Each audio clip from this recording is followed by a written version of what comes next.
Hi everyone, welcome to Developing a Search Strategy and Exporting Search Results. If you're here today or listening to this on a recording, it's probably because you know how important a good search strategy is in completing a successful systematic review. Producing and running a search strategy requires the expertise of a librarian. So this session is a beginner's guide. We won't give you all the information you need to do your own search, but we will start you off in the right direction so that when you meet with your librarian, you can maximize the value of that conversation. Welcome everybody. My name is Laura Meller. I'm the Head of Community Management at Covidence and I'm based in the UK. Our session presenters today are Stephanie Harkins and Delindia Green-Lachlan. Delindia is a registered nurse and holds a doctorate degree. Stephanie is a librarian with a master's in information science. We're also joined today by Rob Mackus, who will help us answer questions. Rob is our academic success manager and also a librarian with a master's degree in library science. So we're in really good hands here today. Just a bit of housekeeping before we begin.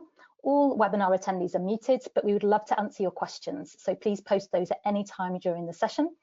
We'll follow up with you via email afterwards if we don't have time to answer your question in session. We're recording this webinar, so you'll receive a link to it in the next 24 hours via the email address that you used to register for today's session. Before we jump in, I'll just give a quick bit of background information about Covidence. Covidence was created by and for the research community, and it's designed to streamline the systematic review process from importing your references through the title and abstract screening to data extraction and risk of bias assessment. So today we're talking about what happens before the references are imported into Covidence, so the red circle that you can see here on this workflow. So to do that, I'll hand over to today's presenters. Delindia, over to you. Thanks, Laura. The starting point for designing a search strategy is the review question. Systematic reviews typically follow the use of a foreground question. Now, this is a specific and focused question that guides the process of finding and evaluating evidence to answer the research question. It is often used in evidence-based practice, in medicine and nursing, anywhere healthcare professionals or researchers seek to make informed decisions based on the available evidence. Now, as a researcher who works with students and other researchers, we recognize the importance of carefully crafting the question and seeking professional consultation with the university librarian to assist in the search strategy process, as the librarians are the experts in this area. Foreground questions typically ask for specific knowledge to inform clinical decisions. Now, these questions typically concern a specific patient or population following a structured format known as the PICO. When you create a PICO question, you are creating a formula that does allow you to first focus the question by identifying the components in the question. First, we define the concepts that will be used when performing the search strategies. Next, we determine which articles in the search retrieval best address the question. And last, we determine if studies identified during the search address the original question. Now, in the PICO form, the clinical question is worded to identify the following components. The P in the PICO represents the population, patient, or problem of interest. This component of the PICO describes the characteristics of the group of interest, such as the demographics, diseases, or specific attributes related to the population, patient, or problem of interest. Now, within this PICO question, the population and participants we are interested in are adults age 18 or older with a diagnosis of type 2 diabetes. Next, the I in the PICO represents the intervention. This component of the PICO question specifies the intervention, treatment, or it could be an exposure being considered for evaluation or comparison. This could be a medication, a diagnostic test, or a preventative measure that is applicable to the population, patient, or the problem of interest. Now, within this review, we want to know what is the effect of using a continuous glucose monitoring system in the adult population with type 2 diabetes. How effective is this intervention of interest? Next, the C in the PICO represents the comparison or the comparator. Here is where you would identify the alternative or comparison intervention, treatment, or exposure. Now, within this review, an explicit comparison is named with what the intervention is being compared to. Here, we are interested in comparing the use of the standard finger stick testing or usual standard of care within this review. Now, the last component is the O in the PICO, and it represents the outcome. Here is where we would like to state the desired outcome or the aspect of patient care that is of interest. Do we see a result of this intervention, the use of continuous glucose monitoring, reducing A1C levels in patients in this population? We may want to know what is the average time the patient has used continuous glucose monitoring. This will all depend on the question and what outcomes you're interested in within your review. Slide 2. Thank you. Thank you, Stephanie. The new eligibility criteria feature in Covidence enables you to outline your eligibility criteria in a structured format aligned with the well-recognized PICO model, population, intervention, comparator, and outcome, along with study characteristics and any additional criteria. This encompasses the specifics of the research methodology used to answer the research question. Now, this study include the type of study designed. It could be a random controlled trial. You may be interested in observational studies, cohort studies, case studies, etc. But it can also include other features like the study setting. You may be interested in studies conducted in a hospital or clinical setting, community-based areas, or online or remote studies.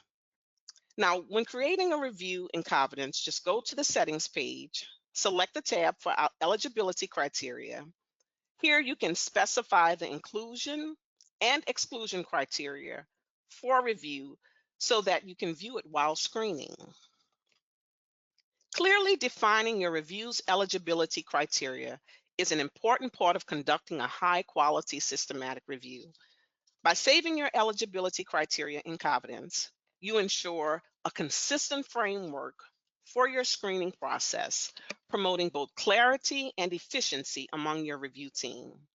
Last, I would like to add, the last section here is for any type of inclusion or exclusion criteria that does not fit into the PICO format.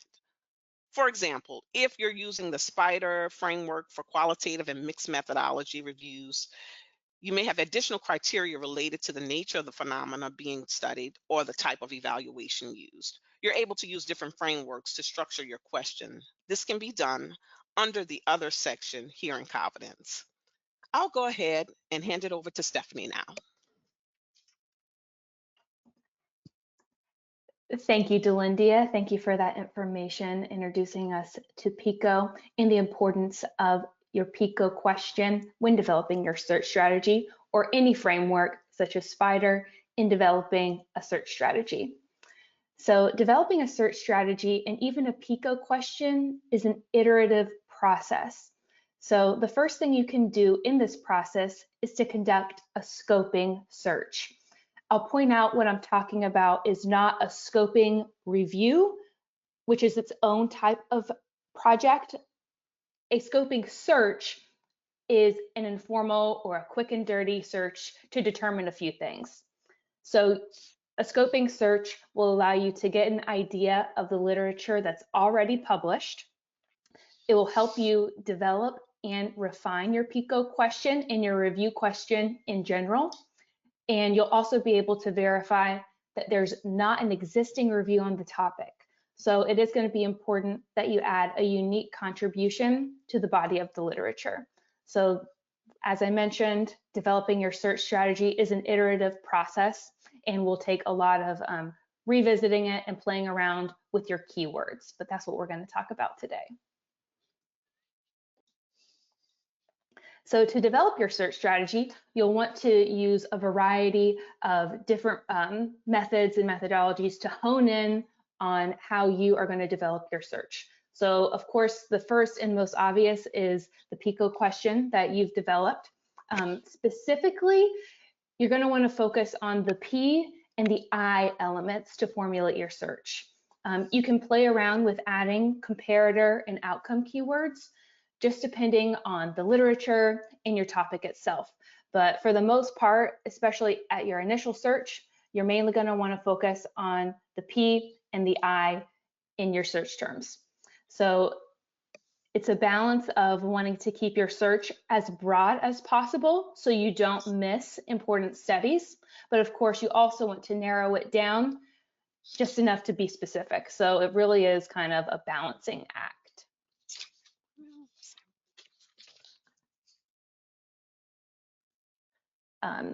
So you'll also want to brainstorm synonyms of key concepts. So you'll want to be aware of different spellings and different regional terminology based on what the elements of your search and your PICO question. A good example of this is the drug acetaminophen versus paracetamol. Different parts of the world use different spellings and different terminology to refer to the same thing.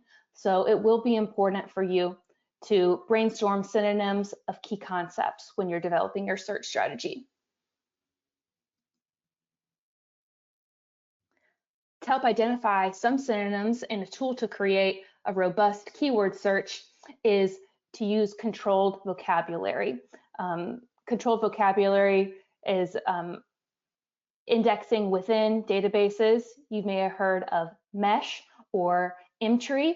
MTree is Embase's controlled vocabulary. MESH is found within PubMed and some other databases. One tool I'll call out that's very useful when talking about MESH is the Yale MESH Analyzer, which can help identify terms for a known set of publications. So these sources would be ones that you've identified in your scoping search or your initial search as excellent sources for your topic. You can plug in PubMed IDs and they will identify all of the MESH headings and terminology indexed associated with those excellent articles. So I'll call that out as a way to enhance your search strategy. You may also want to identify and possibly use a validated search filter, also known as a search hedge. So I'll call out the ISSG search filter resource. This resource contains validated search filters that you can use. Also, I'll call out the Cochrane highly sensitive search strategies, which identify randomized control trials, exclusion of animal studies. So they have a few highly sensitive search strategies available in the Cochrane Handbook in section 4.47, and they're available in various search syntaxes for use in various databases. So let's circle back to MESH now, talking about developing a search strategy with MESH terminology. So I mentioned MESH is the National Library of Medicine's controlled vocabulary thesaurus used for indexing articles.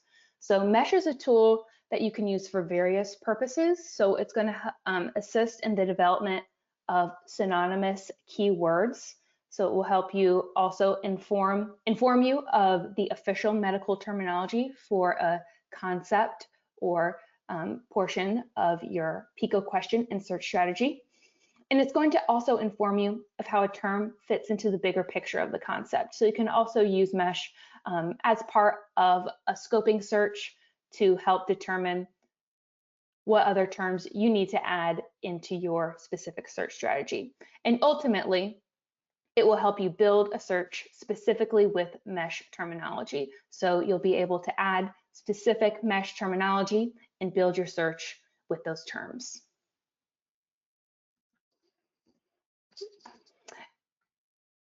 I also called out the Yale MESH Analyzer. So here's a screenshot of what that search would look like. I've plugged in PubMed IDs And these are 3 PubMed IDs that I identified as excellent articles that I would be interested in.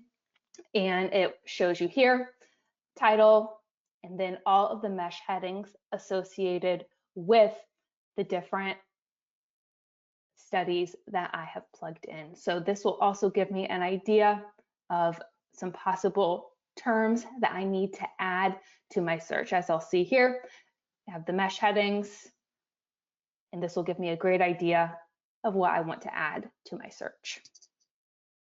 So now, once you've brainstormed keywords to search using your PICO question, the mesh terminology and other related words or acronyms, you're ready to combine them using Boolean operators and other search limiters.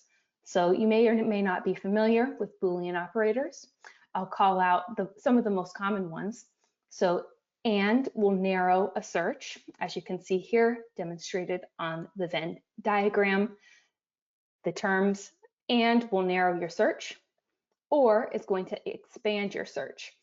As you can see here, either term A or B will be searched, or is best used when searching for synonymous terms or words. You can use the or terminology to search. And then not will narrow your search, and it will narrow your search by excluding a term. Now, I will say we don't recommend starting off a search with not. So you may end up adding not as you go and you're developing your search, but you don't want to initially exclude words from a search until you have an idea of the literature that's been published.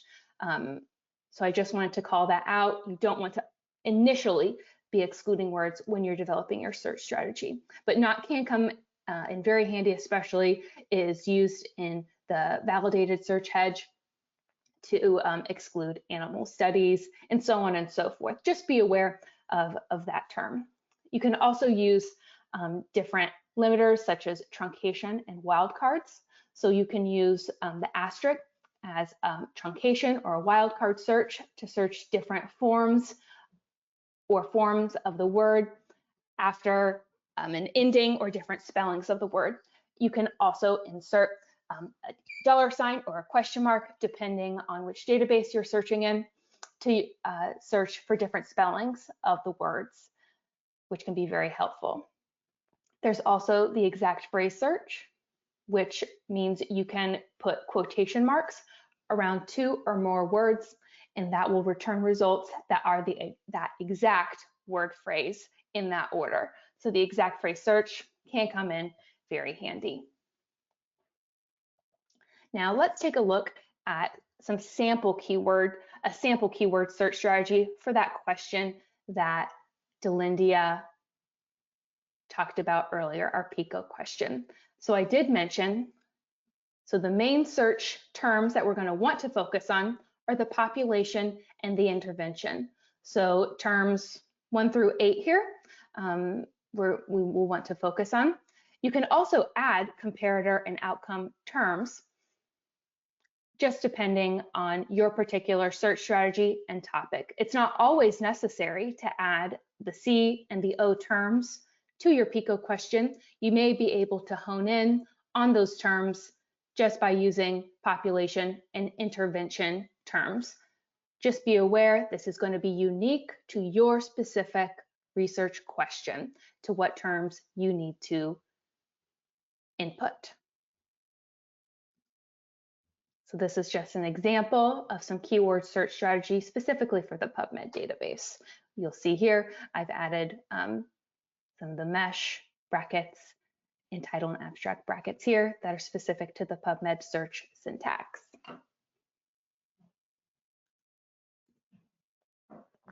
So now let's also talk about identifying key databases. So the Cochrane Handbook for Systematic Reviews and Interventions identifies 3 databases as sources to search. So this is specifically for a systematic review, and Cochrane reviews are intervention reviews and health sciences based. So they recommend searching Medline, which is commonly searched via PubMed, but different libraries provide different access. So you can also search Medline via Ovid or EBSCO. So you have some different options there for searching Medline. They also recommend searching Central, which is the Cochrane Central Register of Controlled Trials. They also recommend searching Embase. However, not everyone has access to Embase, and that's fine. Other subject-specific databases can and should be searched based on the topic of your review question. So for example, I have a couple databases listed here: PsycInfo, ERIC, CINAHL. PsycInfo is excellent for any psychology-related terms or questions, PICO questions that you're asking. ERIC's great for education. And CINAHL is another database that is heavily health science focused. And there's really an unlimited number of other databases you could search. And we do encourage you to ask your librarian for help with this, because if you're at a university, your librarian is going to know and have an idea of the specific collection you have access to at your institution. They'll be able to help you determine what databases might be good for you to search and also what you have access to. A few other places I want to identify that you can search beyond databases. So what's going to be another important concept while you're building your searches, once you've searched in traditional bibliographic databases, and being aware that there are some other places you might want to search. So one way you can do this is citation searching. So this is just backward citation searching as an example of citation searching. And that can be as simple as looking at the bibliographies of key studies. So some of the excellent articles that you have identified, take a look through their bibliography to see if there's any key studies that you need to include in your review project. Web of Science also has a great backward citation searching feature. On the flip side of that is forward citation searching. Google Scholar, Web of Science, PubMed all have great tools that you can use for forward citation searching. So that is going to be any articles that are citing a key publication. So any article that's referencing a key study, you can see who cited that. So it might be useful for you to do some forward citation searching to identify any other references you need to include in your review project. Also looking at gray literature. So gray literature is unpublished data, so things that are not necessarily going to be found in a traditional bibliographic database. Google Scholar is, again, another great place to find gray literature. You might also want to look at dissertations and theses. This is oftentimes available via ProQuest. Association websites for example, possibly the American Diabetes Association might have some publications specific to diabetes. You can go to association websites. And there's really many, many more options for searching gray literature. I just wanted to call out those some of those specific places that you could go to search other than a traditional bibliographic database. So now I'm going to go off my slides and I'm going to do a live demonstration specifically looking at PubMed. I want to show you all PubMed because everyone has access to PubMed, and I know different institutions have different access to databases. So today I'm going to be showing you a live demonstration of PubMed, how to look at MeSH, and how to develop a search strategy. So I'm going to go off my slides now. And let's take a look at PubMed. So here I am on the PubMed homepage. Before I start building my search, I want to point out the MeSH database. So here I'm going to scroll down. Under Explore, we're going to see MeSH database. So I'm going to click here. Here, I'm going to search for my population. So type 2 diabetes and hit enter.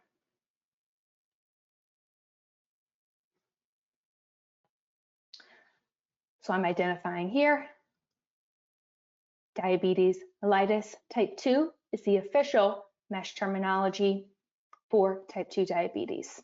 So you can see the year this mesh terminology was introduced. I believe mesh has about 33,000 medical terminology terms added, and it's being updated every year, and new terms are being introduced. So I will point out here, this is the official mesh terminology for type 2 diabetes that PubMed uses to index any studies related to this term. It will also give you an idea of various subheadings.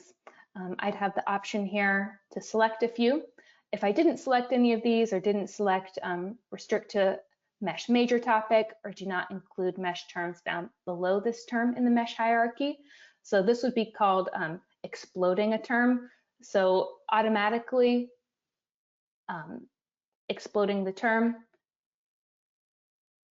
happens with the mesh database. And to not explode, we'll only search for your chosen mesh term without including any of the narrower headings in the mesh hierarchy. So you can select this option if you do not want to explode. If I just add this to my search builder, it's automatically going to explode the terms, and then you can see how it fits in with the tree. So search the narrower terms. So you'll have an idea of how type 2 diabetes fits in with the larger search concept. And this could be important when developing your search strategy as well. You'll have an idea of how this specific topic fits into the larger concept. And if you need to expand your search or narrow your search terms. And you'll be able to see entry terms as well. But I'm going to go ahead and you can add this to your search builder. And then you can just do a search for the specific mesh term. But we're going to want to add a few other keywords and phrases as well. So this will just be the search for just the mesh heading type diabetes mellitus type 2. I'm going to go back to the PubMed homepage though, and click on the advanced search. So this search builder is going to help you plug in the keywords and synonyms that you want to search when you're building your search strategy. So one option here, you can see your search history. I've also done a few searches before I logged on here. You also have the option to create a PubMed account, and then you'll be able to save your search history and come back to it as needed. This is going to be especially helpful when you're developing your search strategy and figuring out what terms work for you and what terms don't. So I'm actually going to just copy this option here. And then I can add that to my search. And now let's think about some other different spellings or ways that we could think about type 2 diabetes. So one of the first things that I think of is just typing out type 2 diabetes. And I can also use the or option within this line for different spellings. So I might also want to type out type 2 diabetes with that spelling instead of the numeral 2. Or I can search type 2 diabetes. And these are all different spellings, different concepts that I could add to my search. So let me actually go back here. I'm going to call out, let me go back to my slides here, some options here. So I'm seeing some different spellings here, my mesh heading as well. So it looks like I'm searching a few different terms there. So I'm going back to the search builder, and I'm going to add this with or. So I have an or search for all of these synonymous words. But now let's think about what is my intervention for my particular PICO question. Delindia identified that as using a continuous glucose monitor. So let's type in that keyword. Another option you can do, so the default is all fields here, but if I want something to appear, just a keyword to appear in the title and the abstract, I can select that option here. So title and abstract is a good way to help narrow down your search terms so that you get better and fewer search results that are more relevant to you, while still keeping it broad enough that you don't miss any important references or articles. So one of the basic terms I can search is continuous glucose monitoring. So this is a term that I might want to put quotation marks around. So this is an exact phrase, continuous glucose monitoring. So this is 2 or more words. I can search this exact phrase by putting quotation marks around this keyword phrase. And now I'm going to use the or term on this same line here, thinking of what's another way that I could refer to continuous glucose monitoring. We could refer to it just as monitor. So one option I can add here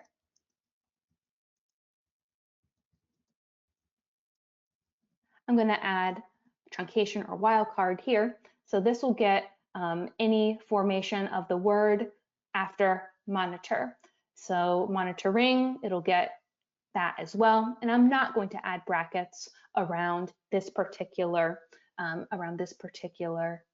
search term. What are some other things I could search?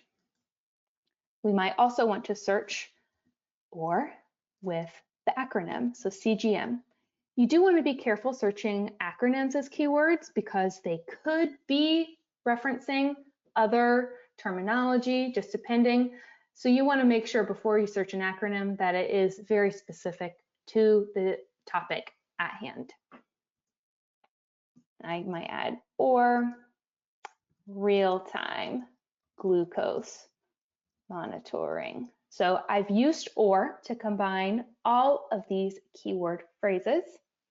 And then I'm going to add this to my search builder with and. So now my search is being built with my P and my I. That's what I'm going to start out with. And it's nested my terms here, as you can see. So it has the synonymous words I'm searching, referring to my key concept of type 2 diabetes, and combined with continuous glucose monitoring and the synonyms I'm using to search and different spellings I'm using to search for that. Let's go ahead and click on search and see my results. So I'm getting about 2,829 results. That's great. You can look through here. I'll also note as you are conducting your searches, PubMed's a great place to do that scoping search or the quick and dirty search to figure out and identify key literature.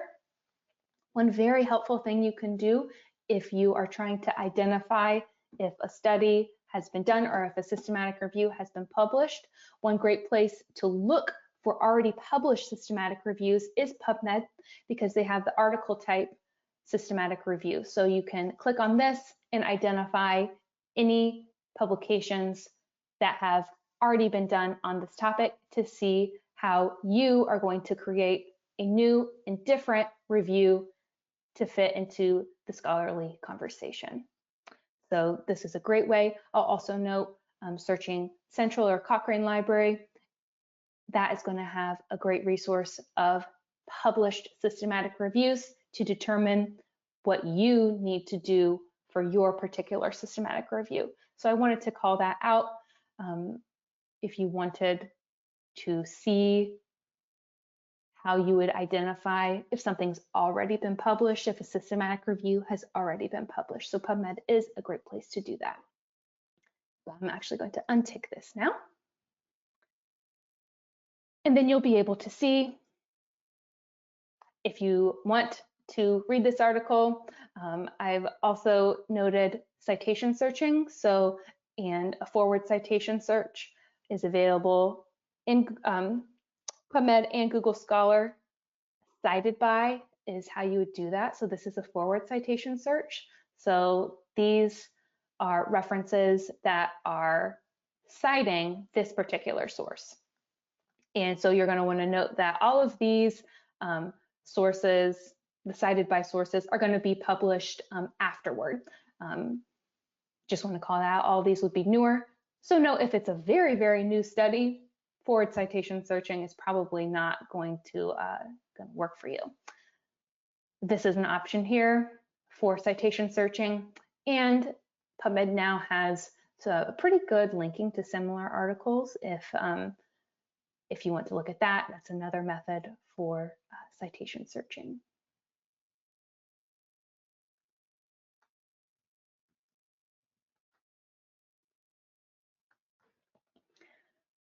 I'm going to go back to the advanced search. So I developed this search with just my P and my I in my PICO question.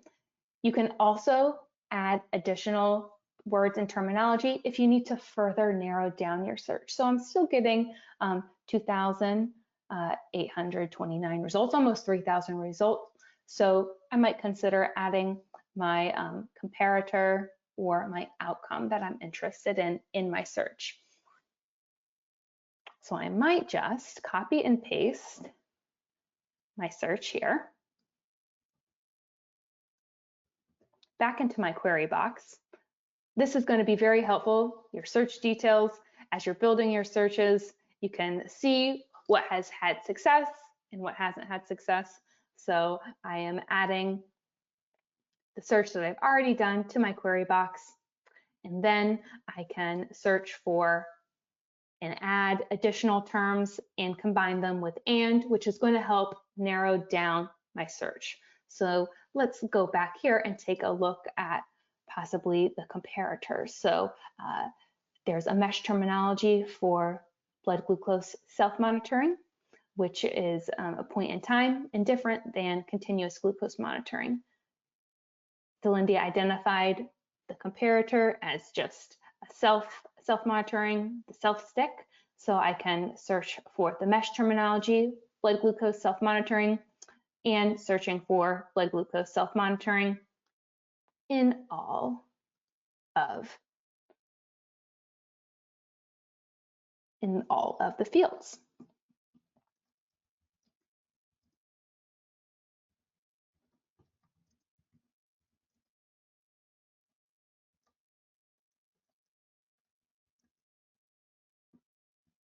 And I'm going to add brackets here, and you can add mesh this way, and then I can say, or I want to search blood glucose self-monitoring without the mesh heading.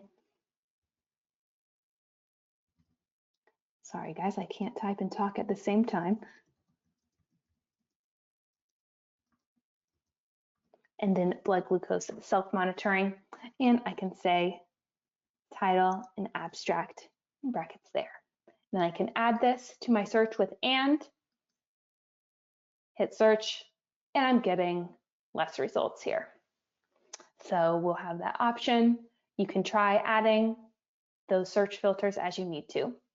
And now once you've conducted your search, how do I export these search results in a Covidence compatible format to then import? In PubMed, I can click Save. And then I would likely want to do all results. If I'm doing a systematic review, this will get all 1,497 results. So I'm going to click all results, but you can make a selection or just the results on this page. But I'm going to click all results, and then you want to change this to PubMed format. So identify that in PubMed format, and then you can click on Create File. I'm actually going to do, and you can create your file. And then that will download, and then you can use the downloaded file to then import into Covidence.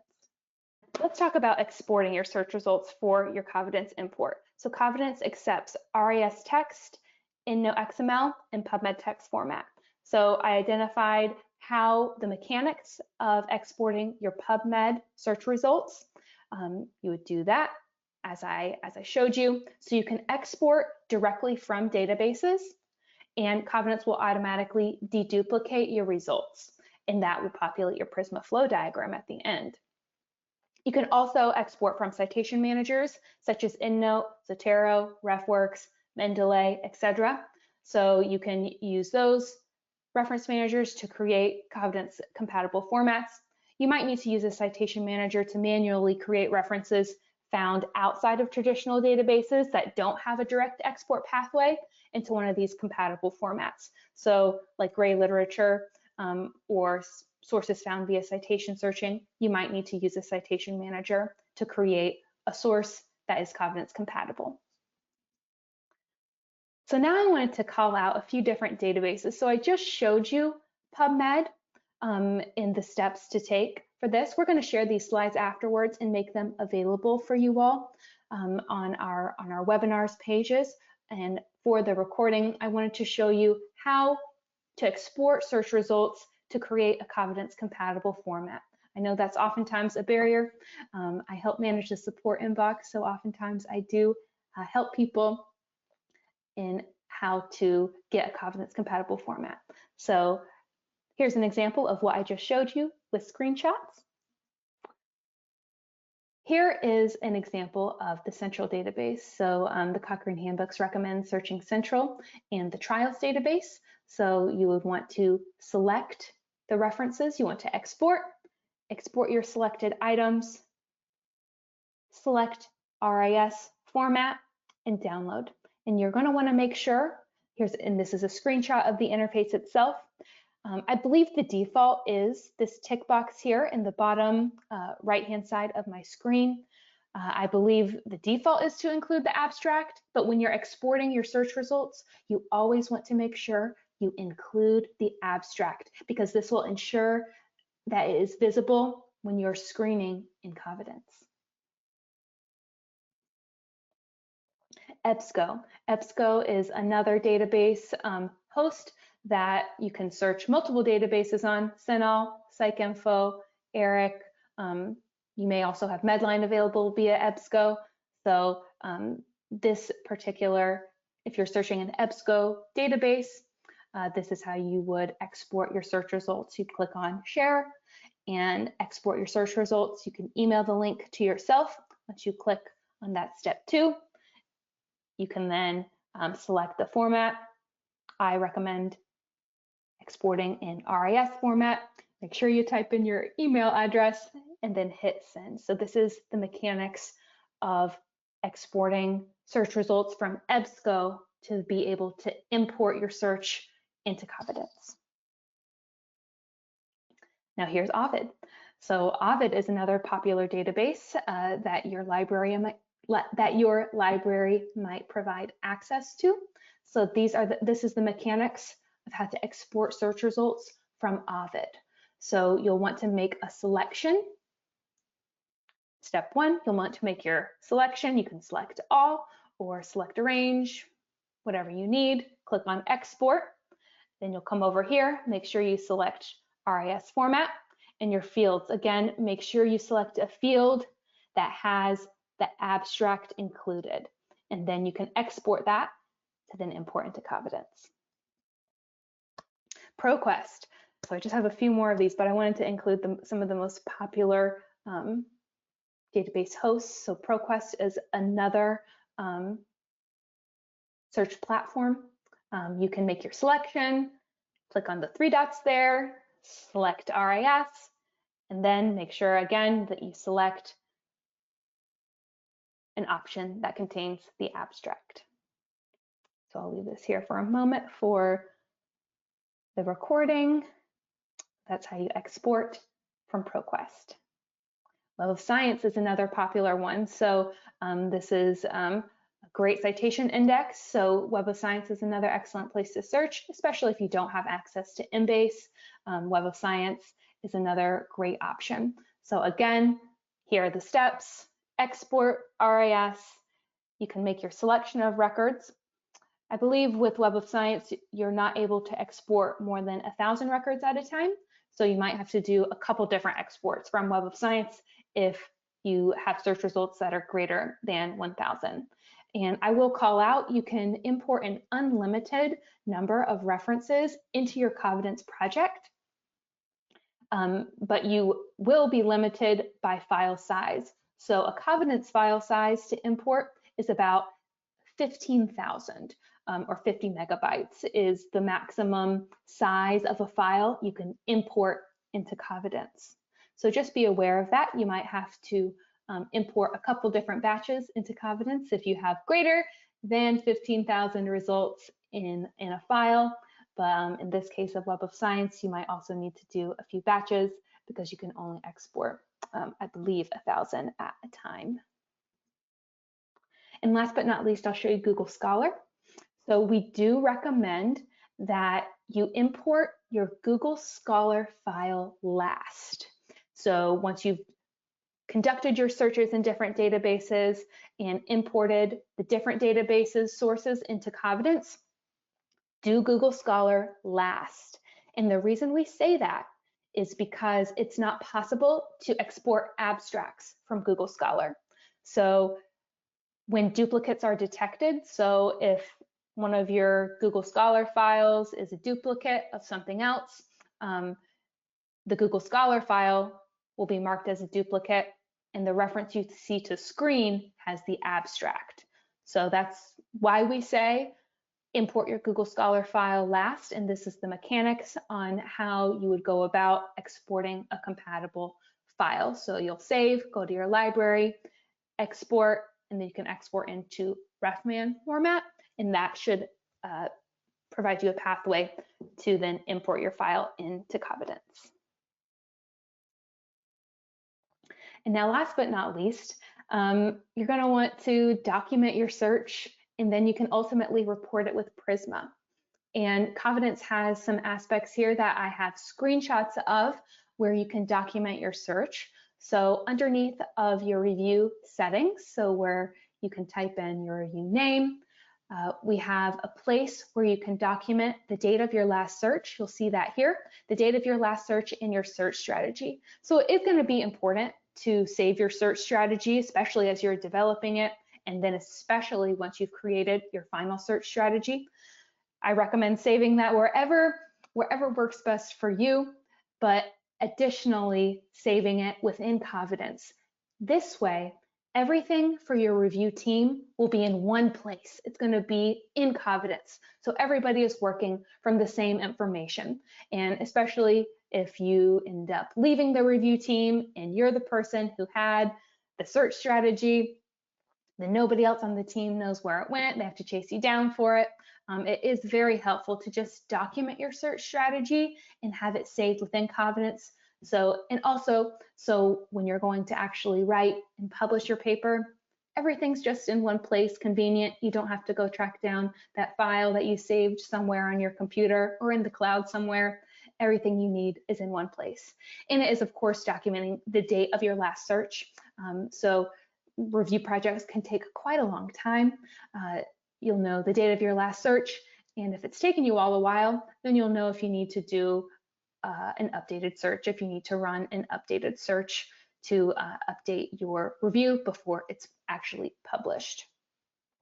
So oftentimes journals will request that you provide the documentation of your search, and then also you can report with Prisma, and Covidence now will automatically generate your Prisma flow diagram.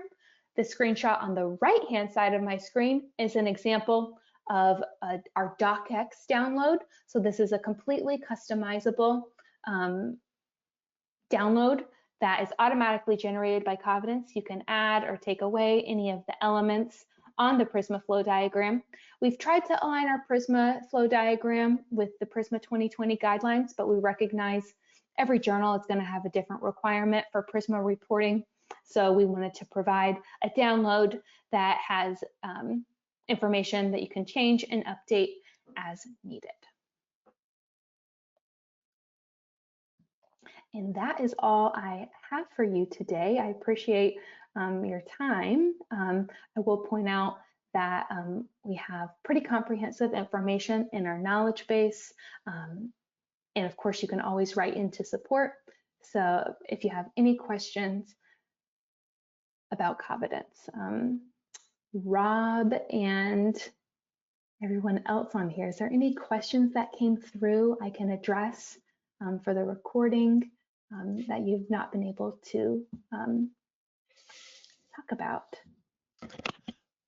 Yes, Stephanie. Heidi was asking, can you please restate why you should import Google Scholar files last? Okay, yes. So let me actually I'll go off my slides here and show you in Covidence. So I'll go to covidence.org. So Google Scholar files won't contain an abstract. And let me show you an example of this. So I believe we have a few. I'm going to go into an active review project now. So when you're in title and abstract screening, you'll need to import the references to have them available to screen. So here's an example of one that we probably got from Google Scholar. It does not contain the abstract. So you'll see here the abstract is available. So when you're screening references in the title and abstract screening stage, you'll have the information in the title and the abstract to help you determine whether or not you want to include something in your review project. And the more information, the better, really, in one place. So the abstract is available, but in this particular reference we imported, it does not include the abstract. So we're missing the abstract information to make a better informed decision at the title and abstract screening stage. Sometimes I can't determine whether or not in the with the title if I'm able to see it. And so I'll say you want to import it first because duplicates are detected. So it'll be based on the order of your imports, whether or not it'll be which reference you're going to see. So your primary reference, you'll see your primary reference, and then hopefully if you import your Google Scholar file last, if a duplicate is in the Google Scholar file, then the abstract would be available, and the one marked as a duplicate wouldn't contain the abstract. I hope that is more clear and why we recommend doing that. Great question, though. Any other questions I can address? Hi, Stephanie, Laura here. This question has been answered, but perhaps for the recording, I thought this was a great question. How do you know when it's time to stop the search? Because this is clearly something that could take as long as you've got for the task. Are there any pointers on when you might know that your search is kind of exhausted and you've reached the kind of saturation point of that process?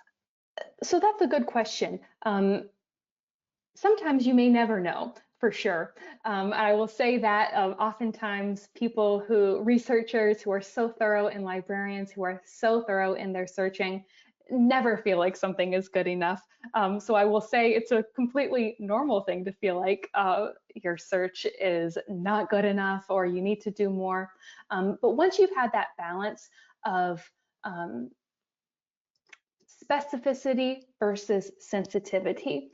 So the whole point of Covidence, you don't want to get too specific in your search, because when you start adding those exclusion terms or adding too many of your comparator keywords or outcome keywords to your search, it might narrow it down too much. So you do want to have a balance of broad versus too narrow, because in Covidence, you're going to have the opportunity to determine which ones you actually want to include. So slightly broader might even be better. There is a balancing act of broad versus narrow.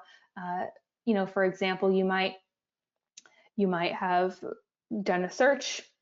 You're going to screen 20,000 references. Then you might end up only including 50. So Covidence really helps streamline that process to do a rigorous systematic review of the literature so that you do end up including everything you need to. Thanks, Stephanie. I think that's a really useful practical question on searches. And when that question came in, I Googled it because I'm looking for something useful, and I found a great explainer from Sheffield Hallam University. And I'm going to post it in the chat now because I think it covers some useful points. The kind of too long didn't read is the generally a suitable time to stop searching is when you start to see the same articles or resources appear in searches that you've run in multiple places. So that might be an indicator. As I say, nice explainer article, and I'm just posting it to the chat now if you want to check it out. Thanks, Laura. And Stephanie, I would also like to add, that was a question that did come in. What's the SPIDER she mentioned? SPIDER is a format. It's a framework used in research to develop the strategies for identifying relevant research studies within the database. PICO is one framework that's used, and we understand that is mostly for the medical sciences. But the others section, if you can go back to that slide, Stephanie, where Yeah, I'll actually show it. I'll show it live. Yes. So here in settings, then I can click on eligibility criteria, and then you can plug in. Yes, thank you. As we can see, the PICO is structured. It's there. However, if there is another format that you were to use, as in the social sciences, the COPES question, you could use the other to include your inclusion and exclusion terms. So it's not limited just to the PICO, although it's here. The other section will allow for you to use the terms that's specific for your question.